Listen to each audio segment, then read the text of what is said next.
시청자 여러분 안녕하십니까, 박정호입니다. 어제 화성 리튬 배터리 제조 공장에서 대참사가 발생했습니다. 22명이 숨지고 1명이 아직 실종 상태입니다. 대다수가 이주 노동자로 알려지고 있는데요. 왜 이런 참사에 그동안 제대로 대비하지 못했는지, 과연 정부의 재난 대책, 대응책은 적절했는지 따져봐야 될 것 같고요. 어제 국민의힘이 국회로 돌아오겠다라고 선언을 했습니다. 상임위원장 7개 자리를 가져오는 그동안 우리가 얘기했던 11대 7 그걸 받아들이겠다라고 선언했는데요. 왜 그렇게 했는지 분석을 해보고, 또 이재명 민주당 대표가 대표직에서 물러났습니다. 연임을 향한 수순이다 이렇게 볼 수가 있는 상황인데요. 이 상황도 어떻게 봐야 될지 다양한 현안, 다양한 분석을 지금부터 해보도록 하겠습니다. 오늘 화요일입니다. 김현정 민주당 의원 나와 있습니다. 안녕하십니까, 의원님? 네, 평택시병 김현정입니다. 네, 반갑습니다. 자, 저희가 이제 무거운 얘기부터 좀 해야 될 것 같아요. 어제 화성의 이 배터리 제조 공장에서 그야말로 전쟁터를 방불케 하는 그런 화재가 발생을 했습니다. 22명이 숨졌고 1명은 실종 상태고요. 네. 8명이 지금 부상을 입은 상황인데, 이 화재 현장 어떻게 좀 보셨습니까? 정말 안타깝더라고요. 그 화성이 저희 이제 평택의 인접 지역에서 네. 그 제 지역구 청부읍과 이제 인접되어 있는 곳이거든요. 그 한 지난 3월 말인가요? 3월 경에도 그 화학물질 보관 창고가 화재가 나가지고 그 관리천 수킬로가 그냥 파란 화학물질로 뒤덮였던 그 기억이 내 생생하거든요. 네. 현장에 가서 막 그 점검했던 아, 그 기억이 나는데, 그 당시에 제가 이거 빨리 저 국가에 긴급 재난적으로 선포해서 빨리 복구가 빨리 될 수 있도록 해달라고 촉구하고 기자회견까지 했는데도 안 해주더라고요, 정부에서. 그래요? 그래서 그 근처에서 또 다시 이런 사고가 난 거예요. 네. 거기가 이제 우리 평택하고 화성 그쪽에 보면 공단들이 많아요. 그리고 외국인 노동자들이 많습니다. 그리고 이제 이번에도 보니까 22명 사망자 중에 20명이 네. 이제 외국인인데 그중에 18명이 중국인이더라고요. 중국인한테 인접해 있거든요. 서해 쪽으로. 예, 그 평택항이랑 예. 되게 가깝잖아요. 저희 평택항이 저희 이제 평택에 있는데, 네. 그리고 이제 한 명은 라오스 국적인 것 같고 한 명은 이제 아직 국적이 확인이 안 됐다 그러는데, 네. 문제는 아직도 실종자들 다 찾지 못했다는 네, 거잖아요. 1명이 지금 실종이 돼 있습니다. 예, 빨리 그 저 수색 작업해서 찾아야 될 것 같고, 네. 더 큰 문제는 이게 리튬이라는 그 자체가 이 물로 화재가 한번 화재가 나면 불이 붙으면 물로 끌 수가 없다는 네, 거잖아요. 그렇기 맞습니다. 때문에 대단히 위험해서 그와 관련된 그 뭐랄까 안전관리 기준이나 이런 것들을 좀 촘촘하게 만들어야 되는데, 그리고 네. 안전교육도 좀 강화시키고 이렇게 해야 되는데, 이번에 보면 대부분이 외국인 노동자들이 사망한 걸 봐서는 그 안전교육이 제대로 안 돼 있을 가능성이 높고, 그 이제 구조물 있지 않습니까? 네. 공장의 구조물 이런 것들에 익숙하지 않았기 때문에 그런 것 같아요. 그래서 빨리 그 실종자도 더 찾고 앞으로 향후 이제 재발 방지를 위해서 이런 안전관리 기준을 빨리 만들어야 되겠다는 생각을 합니다. 그러니까 경기도 지역에 보니까 80개가 넘는 비슷한 배터리 관련된 공장이 있다고 하더라고요. 그렇죠. 네. 그러니까 맞아요. 이번에 이 참사가 발생한 이후에 재발 방지 대책 어떻게 만드느냐. 어제 뭐 윤석열 대통령도 현장에 가서 다시는 이런 일이 없도록 대책을 마련해라. 뭐 다시는 제시도 이런 일이 했는데. 없기는 그동안 얼마나 많은 일들이 벌어졌는데 맨날 똑같이 뭐 다시는 이런 일이 없습니까? 네. 여전히 그 이상민 행안부 장관이 또 아. 잊고 있었는데 또 어제 또 보니까 예. 다시 소환돼 있더라고요. 그러니까 이렇게 국가에 큰 재난이 발생하거나 이러면 저 안전에 대한 주무장관이라는 주무부처 네. 이런 분들은 분명하게 책임을 져줘야 돼요. 그래야지 그 책임이라는 게 뭐 그 사람이 이런 그 화재라든지 이런 거에 직접적인 원인 제공한 건 아니지만, 그게 바로 국민의 정서법이라는 거거든요. 국가가 이런 재난 같은 이런 사고 같은 거를 큰 사고를 방지하지 못한 거에 대한 총체적인 책임을 져주는 모습들을 보여줘야 되는데, 또 이렇게 그 큰 화재가 난 것도 좀 속상한데 네. 이상민 장관이 다시 거기 또 보이니까 또 과거에 그런 이태원 참사 이런 게 또 소환되잖아요. 네. 오송 참사 예. 나고. 아니 뭐 개각한다더니 언제 하는 겁니까? 그러니까 책임진 사람이 없다는 게 윤석열 정권의 어떻게 네. 보면은 국민들이 분노하는 지점이기도 합니다. 이런 것들이 계속 재발되는 그런 하나의 원인일 수 있는 거거든요. 또 그래요. 참 빨리 실종자가 돌아오기를 바라겠고요. 그다음에 왜 안전 점검이 제대로 안 됐는지, 왜 이런 참사가 발생했는지, 앞으로 대책은 어떤 것인지 박정희 핫스팟에서 계속해서 지켜보고 분석을 해보도록 하겠습니다. 자, 저희가 오늘 방송 시작하기 전에 이재명 대표의 발언 영상을 쭉 보여드렸어요. 네. 이재명 대표가 어제 최고위원회의 끝난 다음에 대표직에서 물러난다라고 발표를 했습니다. 결국 뭐 연임 수순이다, 뭐 이렇게 다들 이제 보고 있는 상황이에요. 그렇겠죠. 예. 그러니까 뭐 이재명 대표도 얘기했듯이 뭐 이 연임 얘기 맨 처음 나왔을 때는 뭐 웃어 넘겼다 이렇게 했지만 네. 지금 상황이 그냥 웃고 있을 수만 없는 상황 아니냐, 이런 취지의 강조 말씀도 있었습니다. 네. 어제 대표직 물러나는 모습 어떻게 보셨습니까, 의원님? 그러니까 대부분 예상은 돼 있었죠. 그래서 뭐 개인의 입지 대신에 국민의 입장, 네. 입장에서 연임을 고려해서 결정했다 이렇게 이제 말씀하셨는데 그 말에 다 함축돼 있는 것 같아요. 저희가 뭐 일단 이번 총선에서 윤석열 정권에 대해서 국민들이 아주 심하게 네. 심판을 하셨고 회초를 드셨잖아요. 그 총선 압승을 이끌기도 했고 네. 또 총선 압승에서 끝나는 게 아니잖아요. 그 이제 저 범야권 192석을 가지고 윤석열 정권의 잘못된 국정 기조들 바꿔내고 또 민생과 경제, 남북 관계도 완전히 경색돼 있잖아요. 네. 그런 안보 문제라든지 이런 문제들을 제대로 이렇게 풀어낼 수 있게 풀어내기 위해서는 지금 현재 리더십으로는 이재명 전 대표죠 이제 네. 전 대표가 가장 최선이다라는 거는 우리 당 안팎에서 다 인정하고 있는 것 같습니다. 그런 대세에 네. 본인이 따른 것 같아요. 아, 네. 국민들의 목소리, 또 지금 국정 운영 상황을 보면 네. 이 폭주를 어떻게 막아낼 것이냐, 당원들과 민주당 지지자들, 국민들의 요구, 이걸 이제 받아들이는 차원이다 이렇게 보시는 거네요. 네, 결국에는. 그렇게 해석하는 게 지금으로서는 되게 자연스러운 현상 같고요. 네. 또 지금의 또 우리 당이 처한 그 상황이라든지 국민들이 그 생각하고 계신 그 시대 정신과도 맞닿아 있다라고 저는 생각합니다. 시대 정신과 맞닿아 있다.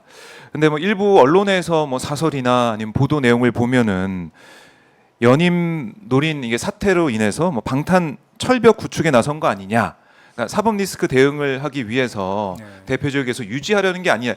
이런 주장도 일각에서 나오고 있습니다. 어떻게 보십니까? 그거는 이미 네. 그 사법 리스크 프레임은 주구장창 윤석열 정부 출범부터 지금까지도 쓰고 있는 프레임이잖아요. 네. 그 프레임 가지고 2조 심판론 등 하면서 총선에서 그렇게 여당에서 총선 전략을 짰었잖아요. 네. 그까지 포함해서 심판 받은 거지 않습니까? 그렇기 때문에 오히려 그 사법 리스크 프레임 권고에 대한 심판도 포함되어 있는 거예요. 그리고 지금 이번에 대북 송금 관련해서 기소한 거 보면 정말 내용이나 절차 면에서 너무 안타깝지 않습니까? 이거는 결국은 우리가 봤을 때는 뭐 우리 민주당에서는 처음부터 이거는 0.73%로 대선에서 패배한 이후에 대선 패배죄라고 이런 것도 신조어도 생길 정도였잖아요. 예. 그러니까 야당 대표의 정적 죽이기용 정치 탄압이다라고 저희는 규정하고 대응하고 있지 않습니까? 검독이라는 그 검찰 독재 탄압 대책이 요거 만들어가 그 밑에 산하기관에 네. 뭐 TF도 대여섯 개 이렇게 만들어서 대응하고 있는 거라서 그런 거는 뭐 그런 논리에 대해서는 이제 국민들께서도 동의하지 않으실 거다. 오히려 저는 이재명에 대해 사법 리스크보다는 네. 여당에서 이렇게 그 이제 이재명 전 대표가 이게 그 가장 그 최선의 그 리더십을 갖고 있는 분이 이제 야당 대표로서 네. 있을 때 오히려 윤석열 부부에 대한 각종 의혹 그리고 특검 네. 그리고 각종 그 저기 민생 경제 망치고 외부 환경 망친 이런 것들이 더 도드라지고 또 네. 그거에 대해서 가장 심판을 할 수 있는 적임자가 이재명 대표이기 때문에 그런 저 반대 논리를 피고 있다라고 저는 생각합니다. 아, 이 방탄 얘기 이거는 진짜 네. 몇 년 된 겁니까? 이 방탄 얘기는? 그러니까 아니 상식적으로 제 네. 시각에서 보면 법사위가 21대 때 계속 파행된 게 어떻게 이재명 방탄을 위한 것이라고 그렇게 얘기를 합니까? 누가 봐도 그거는 그 김건희 특검법, 그 최혜병 특검법 그거 다 네. 방탄하기 위해서 민생법안 다 상정도 안 시키고 막 그런 네. 거 아닙니까? 그건 다 국민들이 보고 계시는 거죠. 네. 그러니까 이 국민들이 판단을 할 것이고 이렇게 연임을 만약에 하게 된다면 이재명 대표 또 어떤 역할을 하게 될지 또 윤석열 정권에 지금 맞서서 여러 가지 민주당이 그동안 보지 못했던 강한 모습을 좀 보이고 있는데 이재명 대표의 리더십이 지금 이 상황에 꼭 필요하다 이렇게 보시는 거네요. 지금 뭐 그렇게 생각하는 것이 거의 뭐 보수 언론에조차도 이재명 대표의 리더십에 대해서는 이제는 뭐 그거를 비판하거나 그런 보다는 받아들이고 있지 않습니까? 그리고 실제로 뭐 그 이제 상징이 돼버렸어요. 네. 윤석열 검찰 정권, 정치 검찰의 표적 수사의 희생양 이런 이런 것도 지금 분명히 상징성도 있는 거고 그래서 검찰권 남용에 대해서 반드시 네. 고쳐야 된다라는 것들도 여론을 통해서도 확인되고 있지 않습니까? 그런 아. 상징도 되고 있고 또 누가 봐도 이제는 보면 국민들이 대통령에 대해서 네. 0.73% 차이 났잖아요. 0.73% 차이 났는데 그 완전 100%의 모든 권력들을 그것도 완전 그 검찰 출신들을 그 국가기관의 요직에 그러니까요. 다 저 임명하고 방통위원장까지 예. 검사 출신이에요. 그렇게 아주 정권을 휘두르고 있잖아요. 네. 대화 타협은 완전히 실종되고 그나마 그 총선에서 승리한 야당에서 통과시킨 법들마저도 다 거부권의 이름으로 다 거부하고 있잖아요. 그렇네요. 그러니까 이거는 그러면서 우리 야당 보고 입법 폭주한다고 뭐 이렇게 대화 타협이 실종됐다고 또 비판을 해요 대통령실에서. 그 지금 뭐 적반하장 아닙니까? 아니 그러니까 그 말은 어떻게 보면은 대통령은 대통령 마음대로 하는데 그러니까요. 국회는 가만히 있어. 네. 가만히 있어. 네. 뭐 손발 다 묶어놓고 이제 네. 아무것도 하지 마. 네.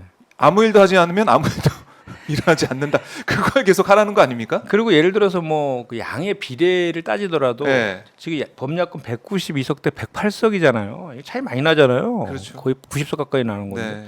근데 대선 때 0.73%밖에 차이 안 났어요. 아, 그 차이만 보더라도 그렇게 그렇네요. 국정 운영을 하면 안 되죠. 야당은 네. 저 국정의 대화 파트너로 인정하고 해야 되는데 처음부터 무슨 그 피의자라고 해서 만날 수 없다는 뭐 이런 식의 그 저걸 받았잖아요. 그렇게 따지면 뭐그 나경원 의원도 지금 1심 재판 중 아닙니까? 근데 당 대표 선거 나오고 원희룡 장관도 고발됐잖아요. 양평 그렇죠. 고속도로 예. 뭐 등에서 엄청 선거법으로도 고발당하고 했는데 다 당 대표 나오면서 본인들은 그렇지 않습니까? 한동훈 장관도 뭐 의혹 많잖아요. 그렇죠.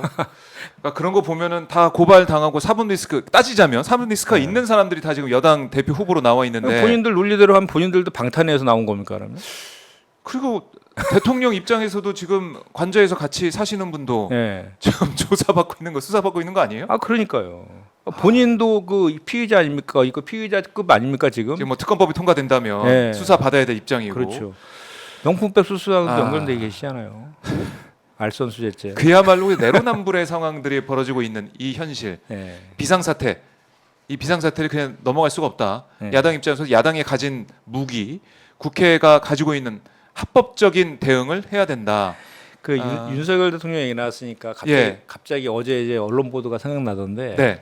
이번에 공수처에서 직권남용죄 혐의를 하나 더 추가했다 그러더라고요. 그래요. 그 내용이 뭐냐면 윤석열 대통령하고 이종섭 장관이 통화한 이후에 박정훈 대령을 보직 해임시켰대요. 아, 이것이 직권남용이다. 네. 왜냐하면 사례가 똑같은 게 있더라고요. 그러니까 박근혜 전 대통령이 문체부 장관 시켜갖고 그 당시에 네. 이 사람들 나쁜 사람이다 그 한마디에 문체부 장관이 국장과 과장들 보직해임 시켜주잖아요. 맞아요. 기억납니다. 그 유죄 예. 판결 받았잖아요. 직권남용. 맞아요. 그거 누가 수사했습니까? 윤석열이 그러니까 이분은 똑같은 일. 그러니까 이분이 옛날에 그 생각을 해요. 그러니까 본인이 검찰에서 많은 수사를 해가지고 국정 운영할 수 있는 준비가 되어 있다. 뭐 이런 기조 네. 실제로 얘기한 적이 있었잖아요. 맞아요, 정치 이력이 짧았다는 비판에 대해서 네. 그러니까 이분이 보니까 수사하면서 본인이 수사한 것들에 대해서 거기서 배워가지고 똑같이 하는 것 같아.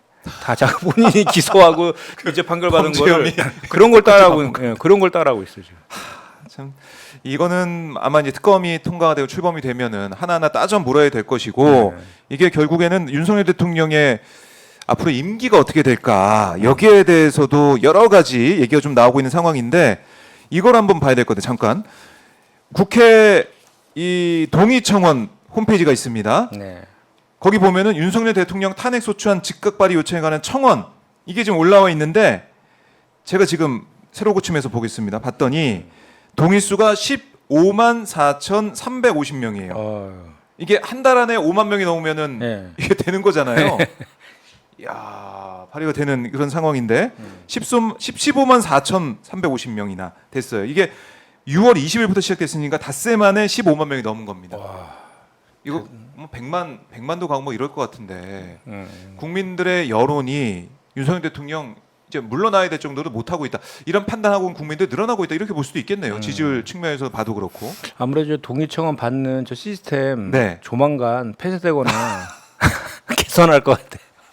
바꿀 것 같아요. 저거. 5만 명 아니고 뭐 100만으로 바꾸던가 이런 식으로. 원래 그 저 주특기잖아요. 그 네. 메시지 불리한 거 나오면 메신저 공격해가지고 뭐 이렇게 아. 거기에 또 뭐 누구 자파 뭐 네, 인사들이 개입됐다 또 이렇게 뭔가 하나 만들어가지고 의혹 제기하면서 야. 도어 스태핑 중단하듯이 예, 도스템이 중단시 이제 하나는 뭐- 없어지고 사라지고. 이제는 뭐 상대를 안 가리는 것 같아요. 야당뿐만 아니라 뭐 예, 몇 만까지 갈지 모르겠는데 청원의 내용을 제가 그래도 정리 좀 해드리면 윤석열 탄핵 5가지 대표 사유입니다. 1번이 해병대 박정훈 수사단장에 대한 외압 행사, 2번이 명품 뇌물수수, 주가 조작, 서울 양평고속도로 노선 조작, 3번이 전쟁 위기 조장, 4번이 일본 강제징용 친일 해법 강행, 5번이 후쿠시마 핵폐수 해양 투기 방조.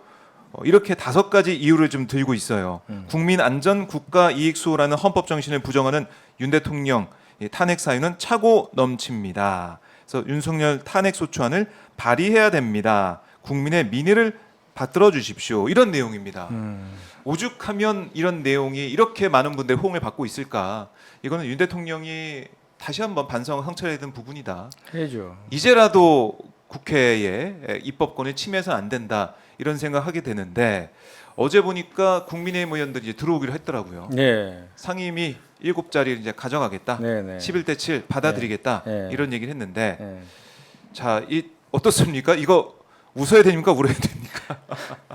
아니, 그러니까 그 전에도 네. 그 이제 의총을 열면 비공개 의총할 때 보면 다선 의원들이 들어가자는 주장을 강하게 했었다 그러더라고요. 제가 그때 아니 들어오려는 의견이 다선 의원들이 들어가자 그래서 그러니까 상임위원장 하고 싶은 사람들 있잖아요. 그 사람들이 강하게 주장해서 이니까 그래서 제가 막 웃었던 기억이 나는데 네, 네. 그래서 예상은 좀 돼 있었어요. 들어올 것이다. 아.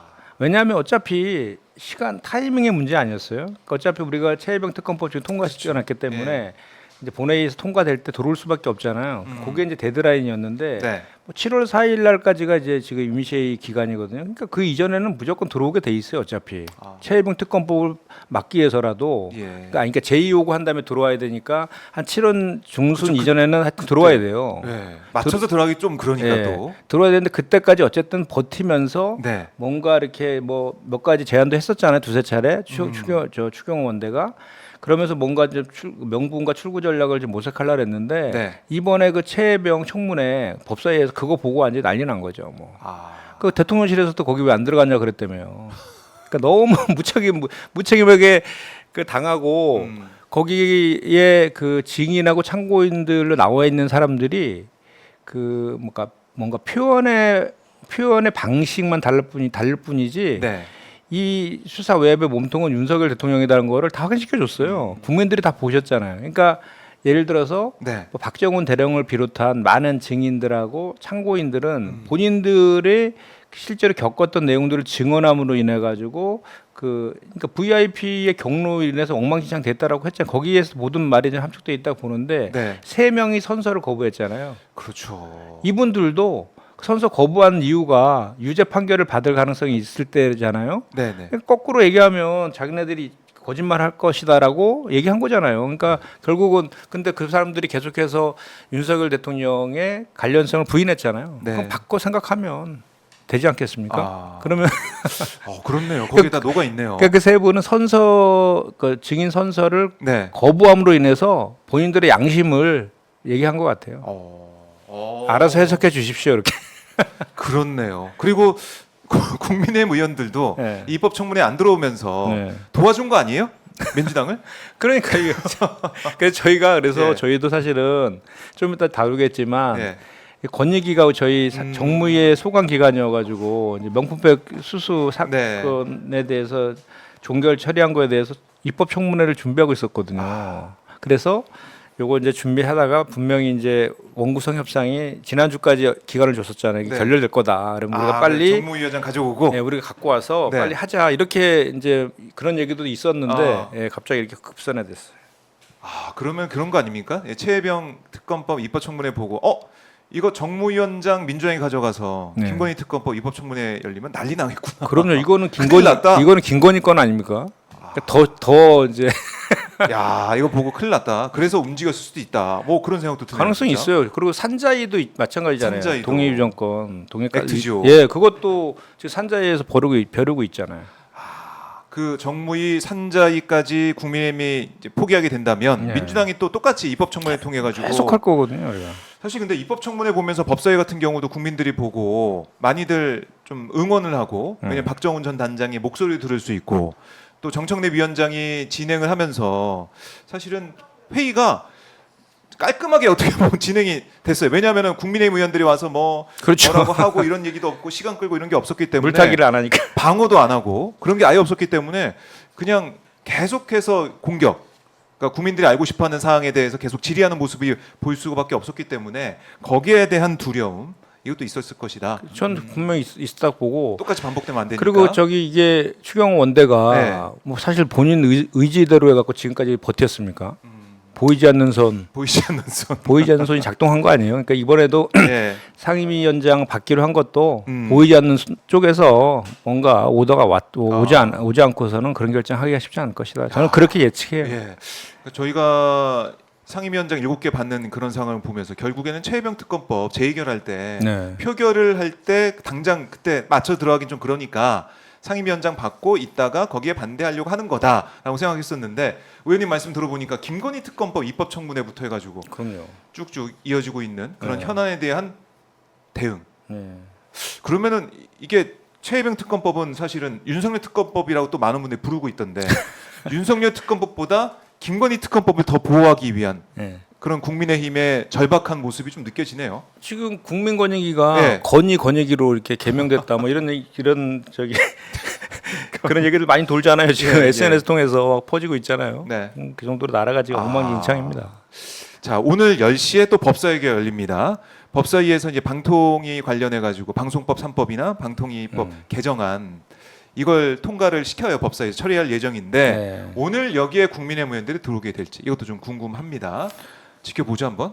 글쎄요. 네. 원래는 이제 오늘 원래 본회의를 열려고 했었어요. 맞아요. 그 1시 반에 저희가 의총이 잡혀 있었는데 27일로 본회의가 아마 연기될 것 같더라고요. 목요일로. 예, 왜냐하면 목요일 이제 2시가 되겠죠. 국힘에서 요청을 했대요. 아하. 그쪽에서 예. 7개 상임위원장 선출하기 위해서는 음. 그 3일 전에 네. 공고하게 돼 있대요. 아. 그래서 그쪽에서 국회의장님 찾아가 가지고 네. 부탁했다 하더라고. 오늘 말고 27일 최소한 27일에 열어달라. 네. 이렇게. 예.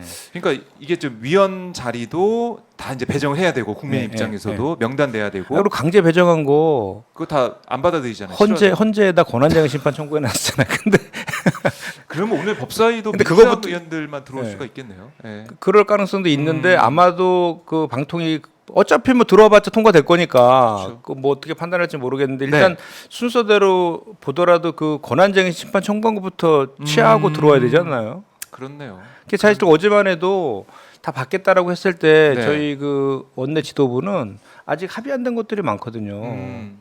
그 저기 우리 대정부 질의 네.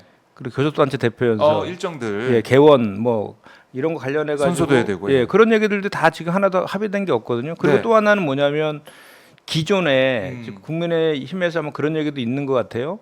기존에 우리끼리 일방적으로 했던 거는 다 다시 처음부터 다시 하자. 만약에 그런 얘기 할 거면 예. 우리는 저희 동의 못 한다. 이런 게 어제까지의 기류였는데 참. 지금 어떻게 진행되고 있는지 모르겠네. 그래요. 자, 근데 지금 보면은 추경호 원내대표가 이제 대표직 사의 표명한 거 아니겠습니까? 네. 오늘 지금 속보 들어온 거 보니까 추경호 원내대표가 백령도에 간다. 이런 속보도 좀 들어가고 있네요. 예. 오늘 오전에 배를 타고 백령도로 이동을 했다 그러네요. 6.25인 만큼 안보 위협 상황을 점검하고 군인 추모비를 찾으려고 한다. 이렇게 얘기를 하고 네.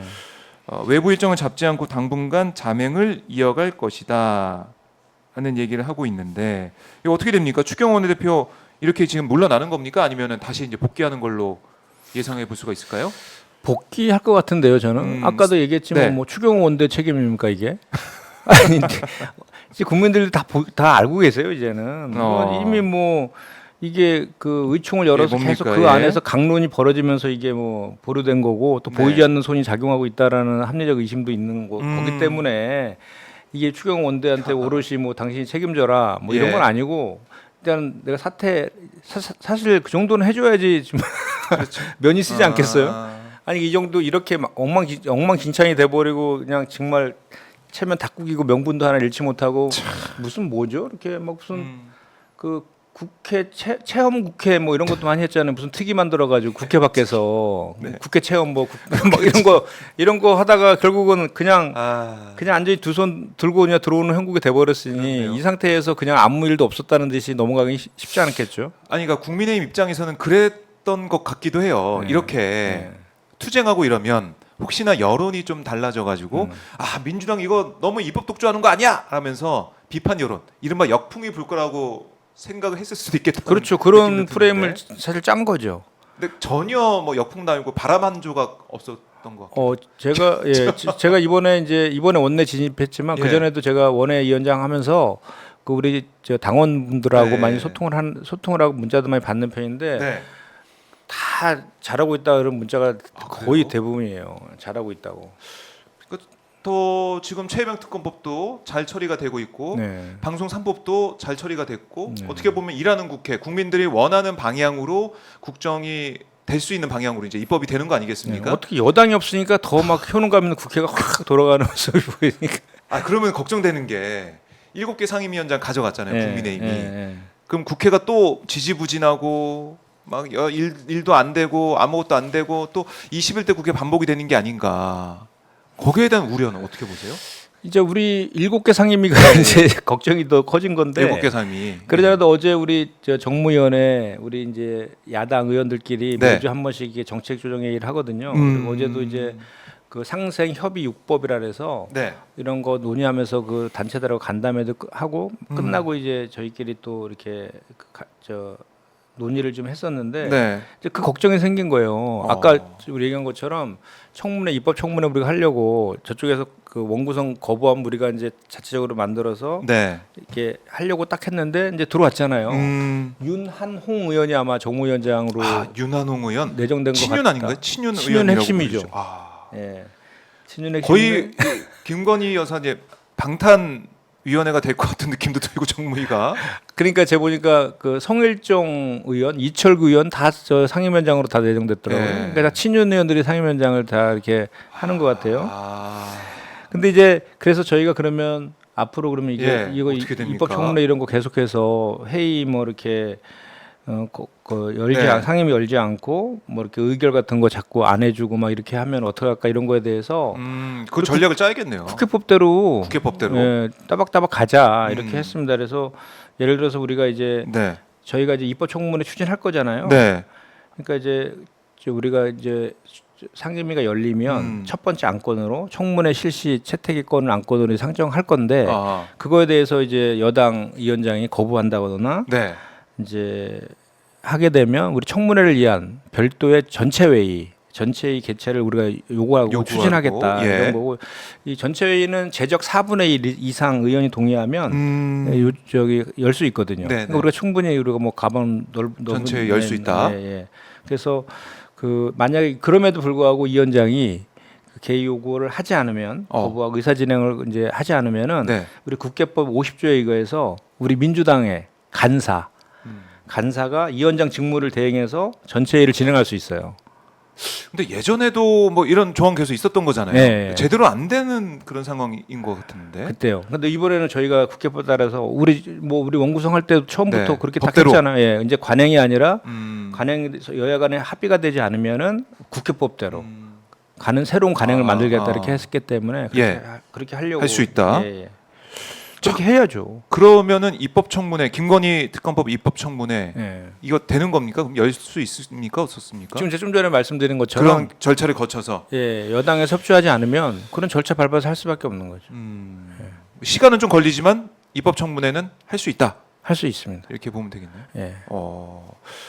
자, 이 또다시 이 위원장 상임위원장의 난관이 좀 있는 상황이고, 그러니까 국민들 또 이제 민주당 지지층에서는 그런 얘기를 많이 해요. 그래서 그냥 7개 상임위도 민주당이 빨리 가져왔어야 되는 게 아니냐. 그러니까 우원식 국회의장이 시간 두지 말고 바로 본회의 열어가지고 상임위원장 자리 가져왔어야지. 그동안 우리가 많이 바라고 알고 싶어하는 그런 여러 가지 사항들이 한 번에 정리된 게 아니었을까. 김건희 특검법도 그렇고 이런 아쉬움을 표하는 얘기도 있더라고요. 그럼 아쉬움을 표할 수 있을 것 같아요. 제가 봤을 때는. 그래도 또 이게 또 그런 분들도 있지만 우리 네. 이제 민주당에 대한 적극 지지층이라든지 당원분들 같은 경우는 좀 아쉬움이 있을 수 있지만 또 보수층의 국민도 있고 네. 중도층의 국민들도 있기 때문에 그런 것까지 감안했을 때에 우리가 그 명분을 지고 가야 되기 때문에 네. 뭐 그런 선택을 한 것이다라고 해석하시면 되실 것 같아요. 그래요. 자, 저희 뭐 댓글창을 보니까 이삼순님이 법대로 강하게 밀고 나가세요 이런 댓글도 주고 계시고요. 그리고 국힘당의 시간 끌기. 국회의장은 오늘 본회의 열자 뭐 이렇게도 말씀하신 분도 있고 결국에는 일하는 국회 그다음에 정말 속 시원한 국회를 바라는 국민들의 그 목소리는 계속 이어지고 있다. 이렇게 의원님도 아마 받아들이실 것 같아요. 네. 앞으로 정무위 김건희 특검법의 입법 청문회 여기까지 어떻게 되는지 지켜보도록 하겠습니다. 네. 오늘 법사위도 열리고 국토위도 열리고 또 교육위도 열리고 뭐 전세사기 특별법 입법 청문회도 열리고 여러 가지 또 상임위가 진행되니까 저희 오마이 TV를 통해서 보실 수가 있고요. 오늘 10시에 법사위도 개의가 됩니다. 법사위 또 어떤 얘기가 나올지 법안 처리가 어떻게 될지 저희가 지켜보도록 하고요. 오마이 TV를 통해서 보시면 되겠고요. 오마이 TV 좋아요 버튼 안 누르신 분들 좋아요 버튼 눌러주시고 구독 안 하신 분들도 구독 눌러주시면 고맙겠습니다. 슈퍼챗도 받고 있고 오마이 TV 유튜브 멤버십도 가입을 받고 있습니다. 자, 법사 얘기가 나왔으니까 그래도 최혜병 특검법 지난주 금요일에 있지 않습니까? 보시고 어떤 장면이 좀 인상적이었는지. 저는 딱 두 가지가 네. 딱 이제 각인이 되는데 첫 번째는 저 박정훈 대령이 한 말. 그러니까 그렇게 얘기했잖아요. 한 사람의 경로로 네. 모든 것이 엉망진창이 되었다. 한 사람, 한 사람의 한 경로. 사람. 예. 이게 전 가장 저기 청문회를 간통한 키워드였던 것 같아요. 한 사람의 경로. 한 사람의 경로. 예.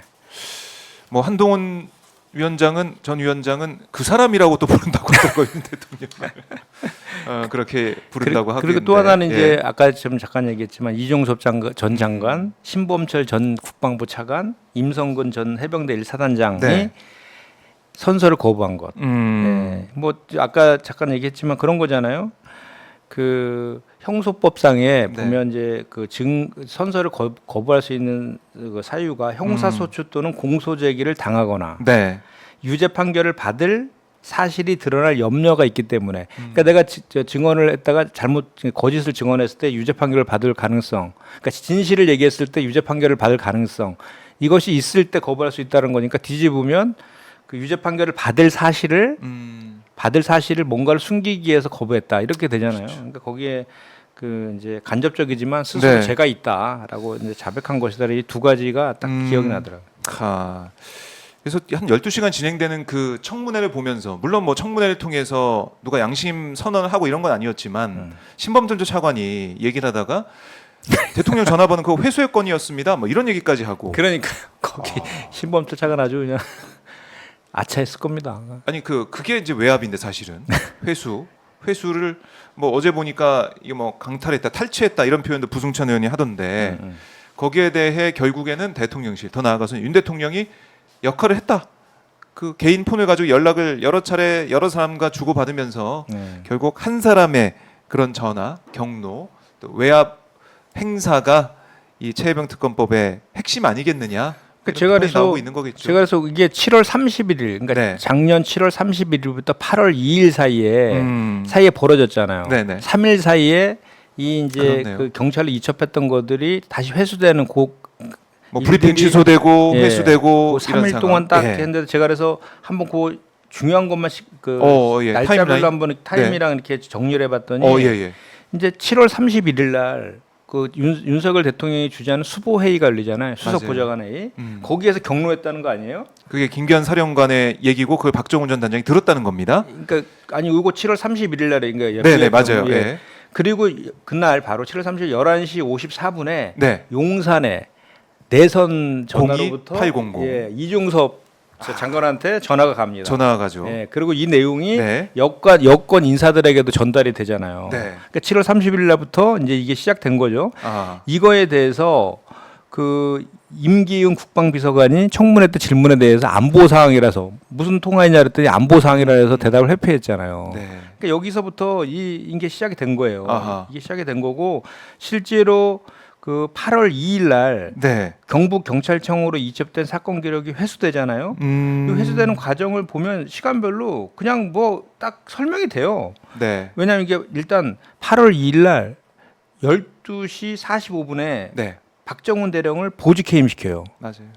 근데 그 바로 전에 12시 47분 45분 전에 12시 7분, 12시 43분, 12시 57분 세 차례에 걸쳐서 윤석열 대통령하고 이정섭 전 장관이 세 차례 통화한 게 나오잖아요. 네.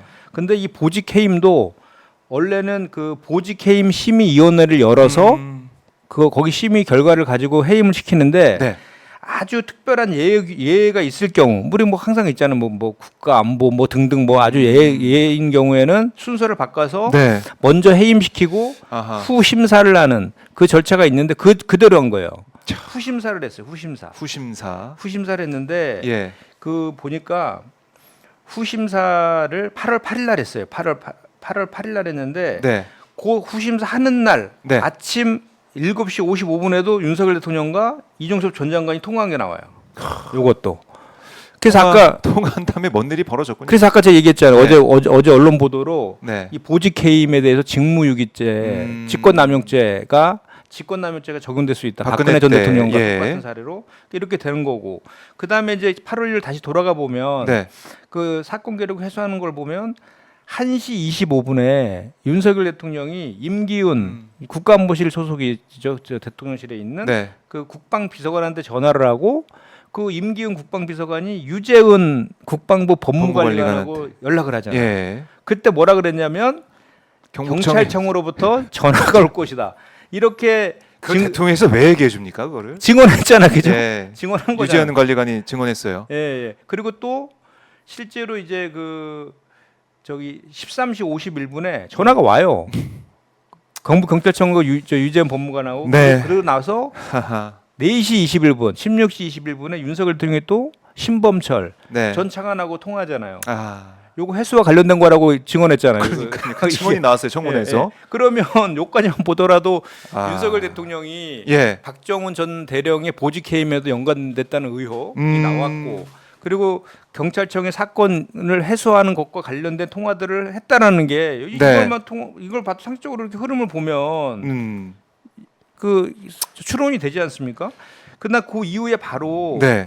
16시 40분에 유재현 법무관리하고 이시원 이제 공직기관 네. 비서관이 수차례 통화를 합니다. 이때부터 하하. 이제 통화를 해갖고 결국은 그날 19시 20분에 기록을 해소해 오잖아요. 기록을 해소해 와서 그 다음에도 이제 여기서 마무리라고 생각하는데 그 해소해 온 거를 국방부 조사본부에서 재검토하잖아요. 네. 그 재검토할 때 계속해서 그 국방부 법무관하고 네. 그 이시용 공직관 비서관이 통화한 게 나오고 그 11차례인가 통화했다라고 하는데 왜 통화했냐 했더니 무슨 뭐 군사보문 네. 확대에 대해서 조언한다 정책. 이렇게 얘기했는데 그 시점에 예 근데 그때 그 국방부 법무관리관실에서 네. 조사본부한테 혐의자를 특정하지 말라라고 의견을 제시했다는 거 아니에요? 그래서 혐의자가 7명에서 2명으로 축소됐다. 네, 8명에서 2명까지. 예, 이게 전체로 제가 지금 말씀드린 얘기를 아. 딱 종합해 보면 딱 그냥 나오지 않습니까?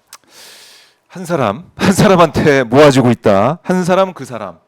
어쨌든 그분한테 모아지고 있다. 뭐 이런 건데 어제 그래서 민주당 법사위원들이 기자회견했더라고요. 윤석열 대통령을 포함해서 핵심 당사자들의 휴대폰 압수수색을 촉구하는 기자회견했습니다. 왜냐? 다음 달 중순 넘어가면 휴대폰 통화 기록이 말소되기 때문에 7월 19일입니다. 그렇죠. 그 이후에 네. 계속해서 1년 되면 통화 기록이 말소되기 전에 이걸 압수수색해야 된다. 그러니까 윤 대통령 개인 휴대전화부터 압수수색을 꼭 해야 된다. 이런 얘기를 하고 있어요. 네. 민주당 법사위원들이. 그러니까 저는 이 정도 됐으면 네. 이제 윤석열 대통령이 직접 해명해야 된다고 생각해요. 참모들 뒤에서 비겁하게 숨을 게 아니다. 이 네. 정도 나왔으면 본인이 얘기해야죠 이제. 그게 당당한 거 아닙니까? 당당하고 그리고 제 갑자기 이제 그 KBS 갑자기 생각이 났는데 네. KBS는 청문회 인터넷 중계도 안 했더라고요. 아 그래요. 이게 공영방송입니까?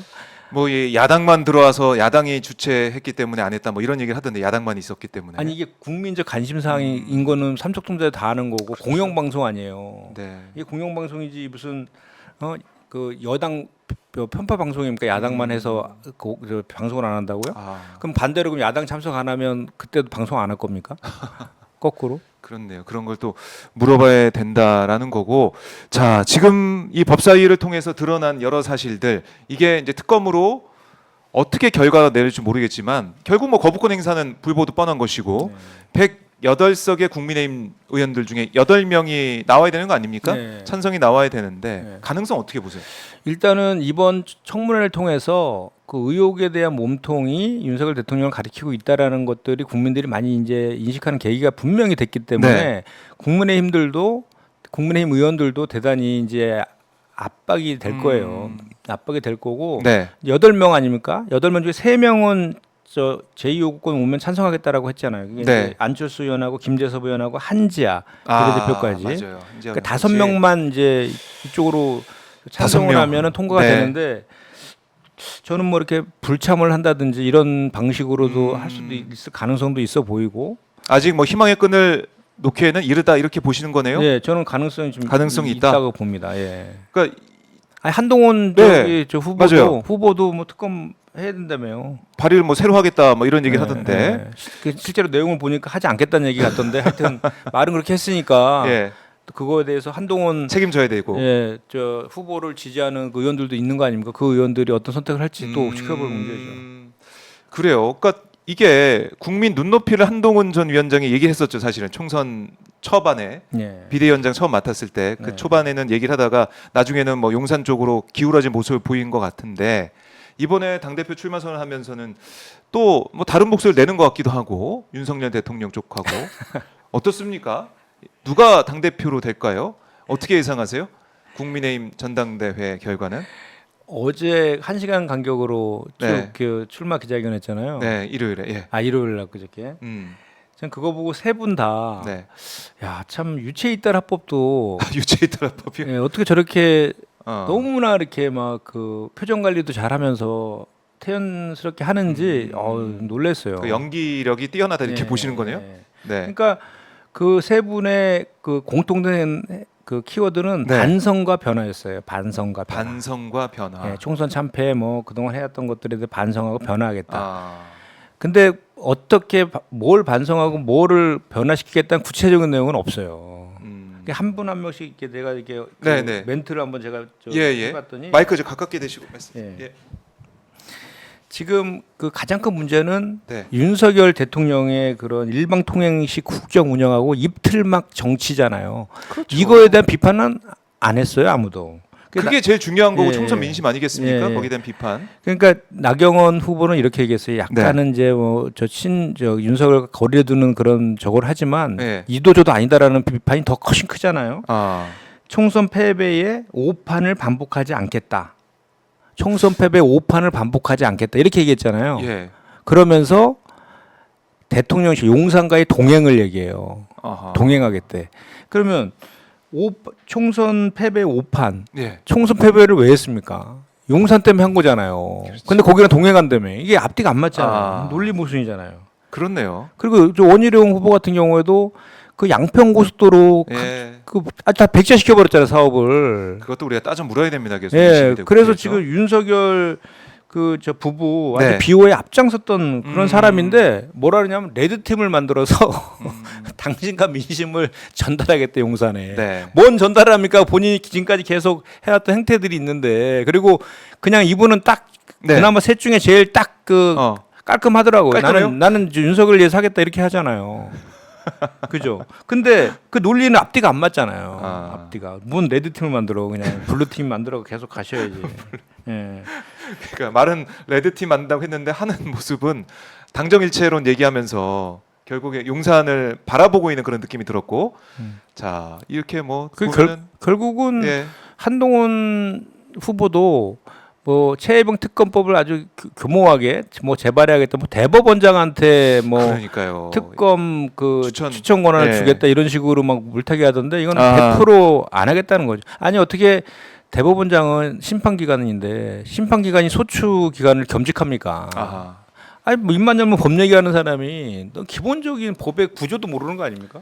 아니 뭐 눈가리가 아웅하고 있는 거죠. 아니 무슨 피의자가 맨날 무슨 수사기관을 쇼핑하듯이 한다고 그러면서 사실 이 특검은 그 살아있는 권력에 대해 수사하기 위해서 하는 거라서 네. 당연히 야당 쪽에서 추천하는 게 그동안은 관례였고 그게 맞는 거잖아요.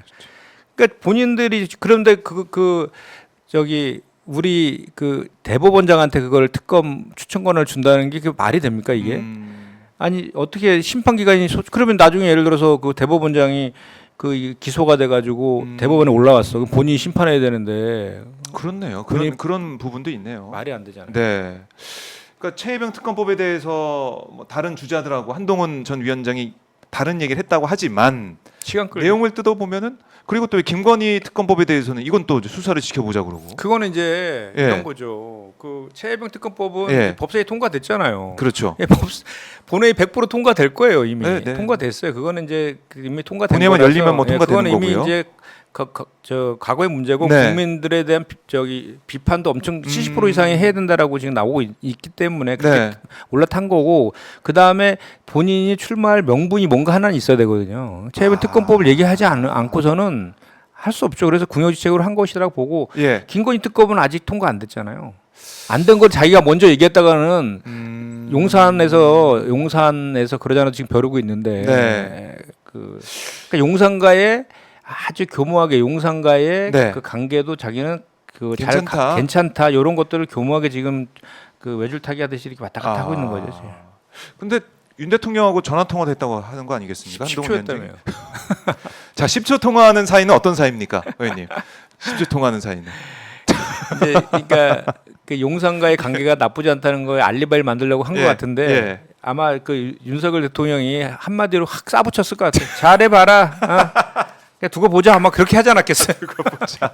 그러니까 그걸 예. 또 잘해보라고 하셨다 뭐 이렇게 아, 할 수도 그래서 있겠지만 뉘앙스는 예. 어감은 잘해봐라 두고 보자 뭐 이런 느낌이었다. 그리고 참 저는 관전 포인트가 또 하나가 한동훈 특검법이 네. 이것도 이제 발의됐잖아요. 조국혁신당에서 해가지고 만약에 본회의 통과돼서 거부권 행사하는 그 시점에 갔을 때 거부권을 행사할 것인가 윤 대통령. 그것도 재밌을 것 같아요. 과연 어떻게 평가를 하고 판단할 것인가 이것도 좀 눈여겨봐야 될 것 같은데. 그리고 이제 예. 분명하게 우리도 지금 확인해야 될 것이 있잖아요. 음. 그 후보 세 분은 본인들의 방탄을 위해서 출마한 거에 대해서 설명해야 돼요. 똑같은 논리잖아요. 한동훈 특검법 예, 예. 방탄하기 그렇죠. 위해서 나온 거 아니냐. 나경원 1심 재판 중인데 뭐 그거 선진화법 위반으로 네, 네. 막 해머 막 이런 거 휘둘르다가 기소된 거 아니에요? 그거 그리고 저기 원희룡 양평고속도로 그렇죠. 이거 설명해야죠. 왜 안 해요? 우리한테만 맨날 하라 그러지 말고 본인들도 좀 먼저 좀 했으면 좋겠어요. 방탄하기 위해서 나온 대표 후보들 아니냐. 아니 하도 그분들이 예. 방탄 그러니까 아니 이렇게 우리 그 저기 네. 더불어민주당 특히 이재명 대표처럼 숭숭 뚫리는 방탄이 어디 있습니까? 수백 차례 걸쳐서 압수수색 당하고 그렇네요. 우리 당 그 저기 중앙당까지 압수수색 침탈 당하고 다 했는데 그렇죠. 그거 생각해 보면은 과연 이 그런 예. 사법적인 리스크가 있다고 얘기되어지는 그런 후보 중에 누가 대표가 된다고 하면 막 윤상현 의원도 있으니까 예. 그렇게 되면 어떻게 할 거냐 검찰이 예. 그러면. 그리고 정확히 따지면 네.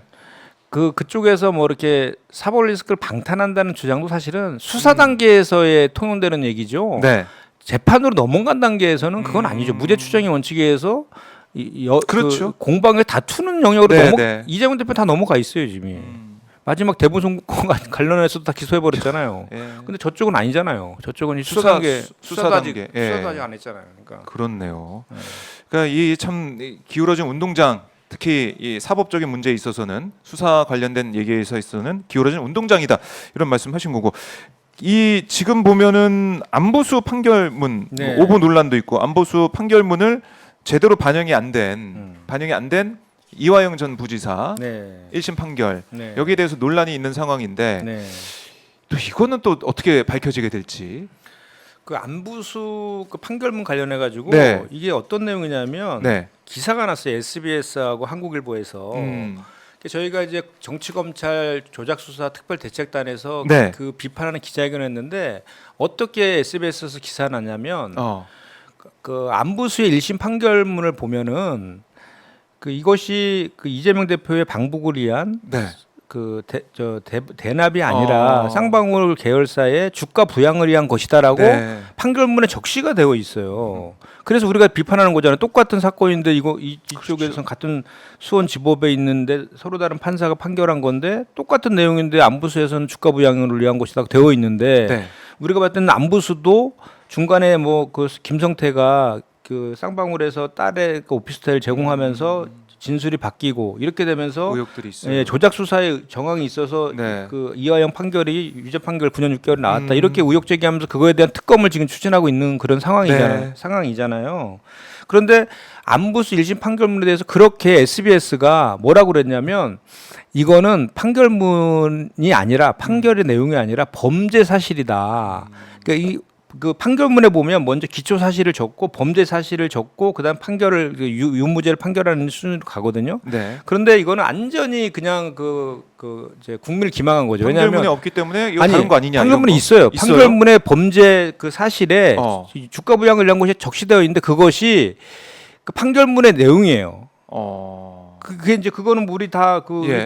저 특별 대책단 분들이 다 검사 출신들 아닙니까? 다 율사 그렇죠. 출신들하고 예. 그거는 다 좀만 법률적 지식이 있으면 다 아는데 SBS는 SBS는 그거를 판결문이 아니라 검찰이 주장한 범죄 사실인 거를 우리가 마치 재판 이재명 대표가 결과에 나온 거짓으로 얘기했다라고 한 거예요. SBS 그거를 한국일보 그대로 받은 거예요. SBS 보도를 한국일보가 받아서 예. 똑같은 내용을 예. 보도를 했다. 그래서 저희가 대책단에서 네. 기자회견을 했고 바로 다음 날 SBS에서 우리의 지적을 수용해 갖고 정정 보도를 했죠. 아하. 바로.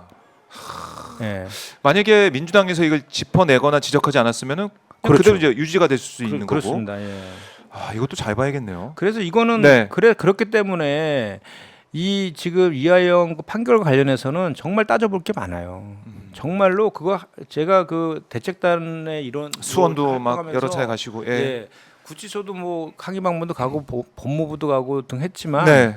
이 내용 하나하나를 정말로 그 아무런 그 편견 없이 딱 그 들여다 보면 네. 정말 확인해야 될 것 의혹들이 너무나 많습니다. 일단 기본적으로 이 판결은요. 네. 김성태의 전원 진술에 의해서 그 전원 진술이 신빙성이 있다 해서 판결한 거예요. 근데 김성태의 전원 진술이라는 게 북한 사람한테 들은 거라든지 또는 그 안부수한테 들었다라든지 이런 거잖아요. 근데 그게 일관성이나 있었냐? 그러면 김성태가 진술한 게 일관성도 없었다고요. 대표적인 거 간단하게 얘기하면 이화영이 그 태국에서 체포돼서 들어올 때 이재명 몰랐다. 이거는 내가 내 비즈니스를 위한 것이었다. 이렇게 얘기했었잖아요. 얘기했는데 그다음부터 바뀌었어요. 폭력거래 의혹 생기면서 바뀌고 검찰 수사 이후에 안부수도 처음에 이재명 대표와의 연관성을 다 부인하다가 갑자기 딸이 오피스텔 받으면서 그렇죠. 그 시점에 하필이면 그렇죠. 그게 작년 3월 경 아닙니까? 바뀌고 그다음에 이제 또 이화영 전 부지사에 대해서 한 4가지 정도의 혐의 갖고 추가 기소하겠다 막 이런 언론 보도 나왔었잖아요. 그런 막 해유 압박, 네. 술판 해유 막 이런 것도 의혹 벌어지면서 6월달에 작년 6월달에 이화영 전 부지사도 진술을 바꿨죠. 다시 또 바꿨지만 이렇게 김성태의 진술 자체가 오락가락했잖아요. 그동안 계속. 그게 어떤 게 그냥 옳고 그름을 떠나서 일단은 진술이 신빙성이 있으려면 일관돼야 된다는 게 판례 아닙니까? 일관되지 않았잖아요. 근데 여기서는 왜 그게 지적이 안 되고 그러니까요. 관련된 보도도 없고 그러다 보니까 이재명 대표가 언론에 대해서 비판한 거 아니겠습니까? 그렇죠. 세게. 예. 그렇게 하면 안 된다. 맞습니다.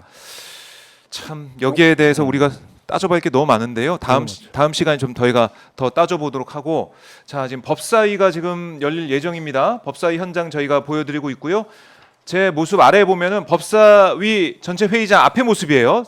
보니까 이제 국민의힘 의원들이 들어올 것 같은 느낌이 듭니다. 국민의힘 의원들 모습도 좀 볼 수가 있었는데 오늘 법사위 회의 그동안 진행됐던 모습과 좀 다른 양상도 펼쳐질 것 같기도 하고 지켜보도록 하고요. 일단 우리 김현정 의원 보내드리고 마무리되면 그냥 이석하시면 되겠습니다. 보내드리고 법사위 현장 함께 지금 계속 보시겠습니다. 의원님 오늘 말씀 잘 들었고요. 다음 주에 뵙겠습니다. 다음 주에 뵐게요. 고맙습니다. 고맙습니다. 지금까지 민주당 김현정 의원 만나봤고요.